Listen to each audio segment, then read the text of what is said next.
Alhamdulillahirabbil alamin wa bihi nasta'inu ala umuri dunya waddin.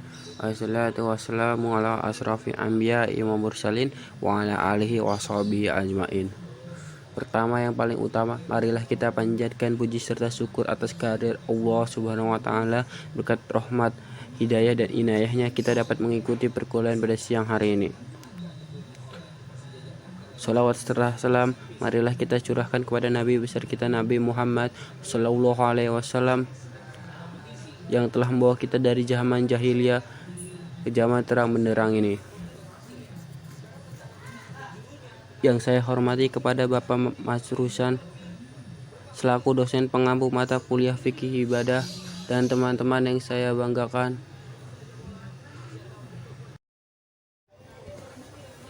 Pada kesempatan kali ini, kami dari kelompok 8, yaitu Muhammad Hawas Hasim, Ella Wati, dan Romi Prayogi.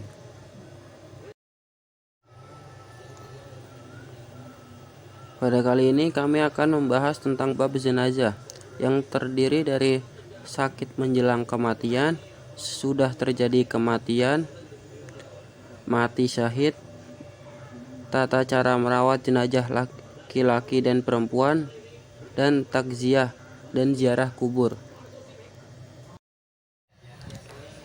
Sakit menjelang kematian.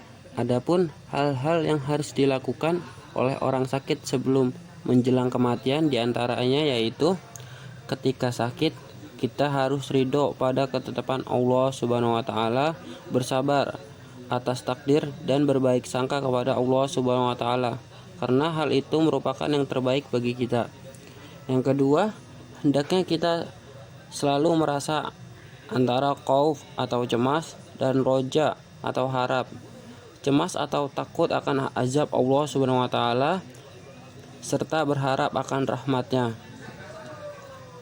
Yang ketiga yaitu seberat apapun penderitaan yang dirasakan, tidak boleh berputus asa lalu mengharap datangnya kematian.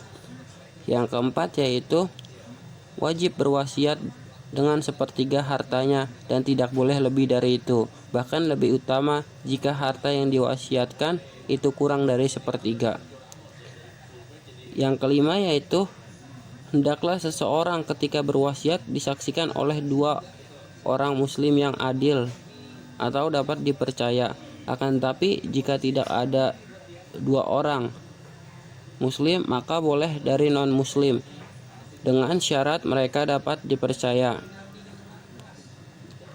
Yang keenam yaitu wajib menyegerakan wasiat, karena berdasarkan sabda Rasulullah Sallallahu Alaihi Wasallam, mahakum ri'in muslimin lahu say'un yusifihi yabitu salasa layalin illa wasiyatuhu indahu maktubatu, yang artinya tidak halal bagi seorang muslim bermalam selama 3 malam padahal ia mempunyai sesuatu yang harus diwasiatkan, kecuali wasiat tersebut telah ditulis di sisinya.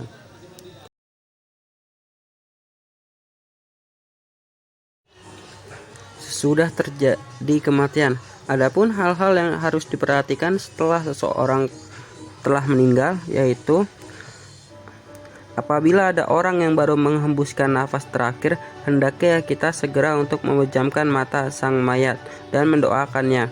Yang kedua yaitu menutupi seluruh badan sang mayat dengan pakaian atau kain. Yang ketiga yaitu menyegerakan pengurusan pemakamannya jika telah nyata kematiannya.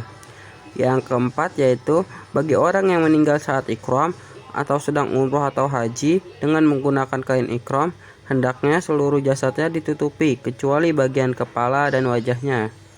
Yang kelima yaitu memakamkan mayat di kota tempat ia wafat dan tidak memindah-mindahkan ke kota atau negeri lain.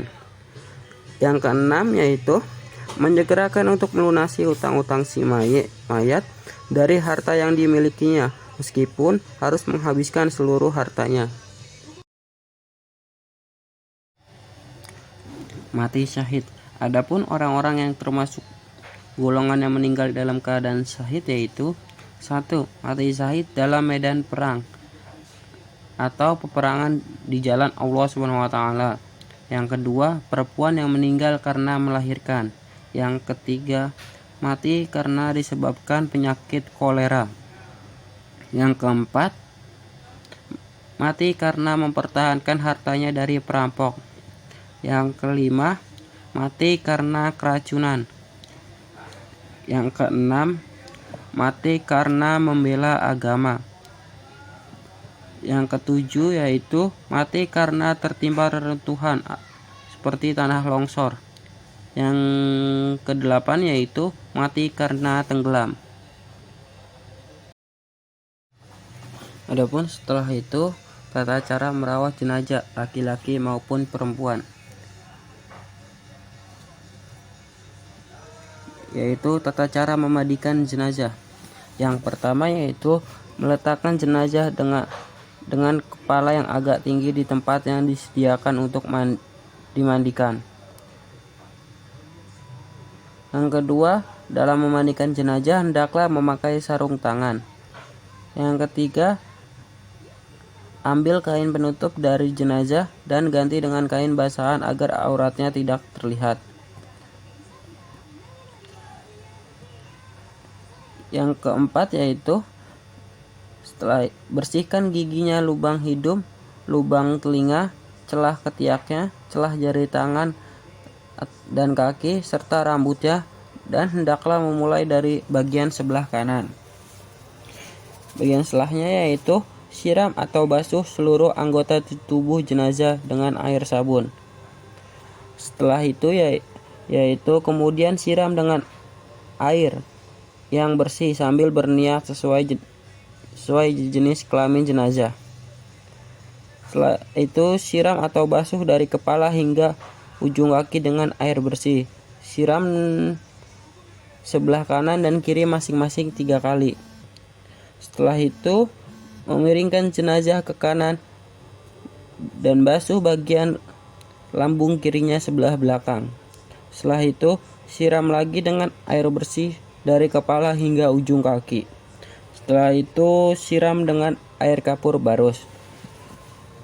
Kemudian jenazah diwudukan seperti orang yang berwudu sebelum sholat. Perlakukan jenazah dengan lembut saat membalikan dan menggosokkan anggota tubuhnya. Jika keluar dari jenazah itu najis setelah dimandikan dan mengenai badannya, maka wajib dibuang dan dimandikan kembali.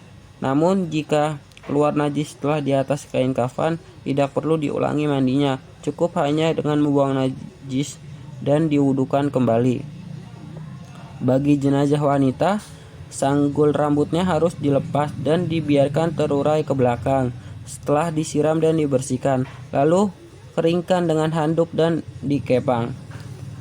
Setelah itu keringkan tubuh jenazah setelah dimandikan dengan handuk sehingga tidak membasahi kain kafan. Yang terakhir, setelah memandikan jenazah, hendaklah memberi wangi-wangian yang tidak mengandung alkohol sebelum dikafani, biasanya menggunakan kapur barus. Adapun tata cara mengkafani jenazah untuk mayat laki-laki yaitu bentangkan kain kafan sehelai demi sehelai, yang paling bawah lebih lebar dan luas, serta setiap lapisan diberi kapur barus. Yang kedua yaitu angkatlah jenazah dalam keadaan tertutup dengan kain dan letakkan di atas kain kafan memanjang lalu ditaburi wangi-wangian. Yang ketiga yaitu tutuplah lubang-lubang seperti hidung, telinga, mulut, kubul, dan dubur yang mungkin masih mengeluarkan kotoran dengan kapas. Yang keempat yaitu selimutkan kain kafan sebelah kanan yang paling atas, kemudian ujung lebar sebelah kiri. Selanjutnya lakukan seperti ini selembar demi selembar dengan cara yang lembut.